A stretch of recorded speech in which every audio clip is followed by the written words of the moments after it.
Et yo tout le monde, c'est SMK pour la chaîne de La Ferme du Mineur. Aujourd'hui, je suis là pour vous faire une petite annonce du nouveau matos dédié au mining qui va débarquer dans les bacs bientôt.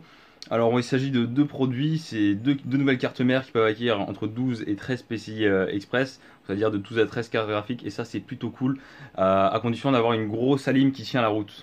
Alors je vais tout d'abord vous parler de la carte mère Biostar, c'est la TB250 BTC Pro. Cette carte mère peut accueillir jusqu'à 12 ports PCI Express, mais pour l'instant, petit problème sur ce modèle, c'est qu'il va falloir mettre 6 cartes AMD et 6 cartes Nvidia. C'est dû à un problème de pilote que le constructeur n'a pas réussi à parer pour le moment, mais ils y travaillent pour l'instant. Donc pour l'instant, il faut avoir un mix de cartes et ça c'est un petit peu dommage de ce côté-là. Alors de toute façon, je vais vous mettre la fiche technique en description. Avec, il y a marqué tous les processeurs avec lesquels ils sont compatibles. Normalement, c'est un socket en 1151, donc il ne devrait pas y avoir de soucis à ce niveau-là. Après, c'est une carte mère assez propre, assez épurée. Le design est plutôt top. Il y a juste ce qu'il faut dessus. Le chipset graphique, de toute façon, on n'en a pas besoin. Bon, il est quand même là, histoire de pouvoir booter sans carte graphique. Donc cette carte est censée arriver début juillet. On attend donc les prix, les premiers retours des premiers vendeurs, des premiers acheteurs. Et on en parlera un petit peu plus. Pourquoi pas un test, ça pourrait être sympa. Mais du beau matos que nous propose Biostar en tout cas. Donc maintenant on va partir sur le deuxième modèle de carte mère, c'est la H110 Pro BTC. Une carte mère qui peut accueillir jusqu'à 13 cartes graphiques. Il y a 13 slots PCI Express dessus. Pour ce qui est de la fiche technique, on l'a pas encore, on n'a pas réussi à la trouver. Je vais vous balancer quelques photos bien sûr. Qu'est-ce qu'on peut dire, on peut rien dire de plus. Il me semble que c'est un socket 1151, je corrigerai si je me trompe. Alors est-ce que ce sera le même problème que les Biostar? Est-ce qu'on pourra mettre seulement 6 cartes d'une marque, 6 cartes de l'autre? Bon, déjà ils sont partis sur un nombre impair, on est jusqu'à 13 cartes, donc ça m'étonnerait. Après, à voir est-ce qu'ils ont réussi à parer ce problème de pilote du côté de chez ASRock.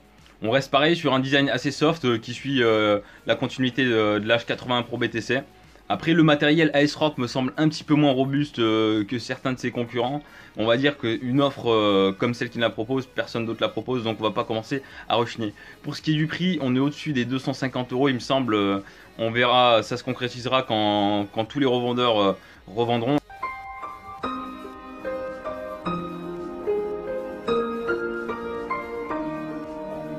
Et l'arrivée du produit, ce sera pour du mi-juillet. Donc on y est maintenant, là, je veux dire, c'est dans les semaines qui arrivent. C'est maintenant qu'il va falloir précommander, être à l'affût et trouver les revendeurs chez qui acheter. Et là c'est toujours pareil, on va devoir partir sur du double alim, coupler des alims. À moins d'avoir une grosse alim de 1700 watts et des cartes qui consomment assez peu, ça risque d'être un peu plus compliqué. Et là on va finir sur un petit bonus pour ceux qui auraient pu éventuellement, qui n'auraient pas éventuellement, réussi à précommander ces cartes mères. Alors je vais vous présenter un truc, c'est le PC Extender. Pour ma part, je ne sais pas ce que ça vaut, je ne l'ai pas testé. J'ai eu des retours comme quoi que ça marchait. J'ai eu certains qui m'ont dit qu'ils ont eu des problèmes, ça ne fonctionnait pas. PC Extender, qu'est-ce que c'est? Vous branchez le PC Extender sur un port PCI Express et ça vous redonne 3 ports. Donc en gros, on gagne 2 ports par carte, ça peut être sympa. Si ça marche et que c'est stable sur le long terme, carrément, moi je dis, moi je suis pour. Le produit, on peut le trouver entre 20 et 40 € selon où vous allez l'acheter. Et à la limite, si ça ne marche pas avec votre carte mère, vous pourrez partir sur un retour Amazon. C'est pas ça le souci. Voilà, c'est juste pour vous tenir informé des news du moment, des nouveaux matos qui arrivaient, pour pas que vous ratez le coche. Ceux qui voudraient vraiment se procurer ces cartes, si vous pouvez les avoir maintenant, parce que je pense que c'est des choses qui va partir comme des pipins, qui va finir en rupture et qu'on pourra pas se procurer avant des mois et des mois. Et des petits malins vont s'amuser à revendre ces cartes à 300, 400 € sur eBay. Ce serait dommage quand même. Bon voilà, c'est tout pour moi, restez connectés sur la chaîne de La Ferme du Mineur. À bientôt les gars.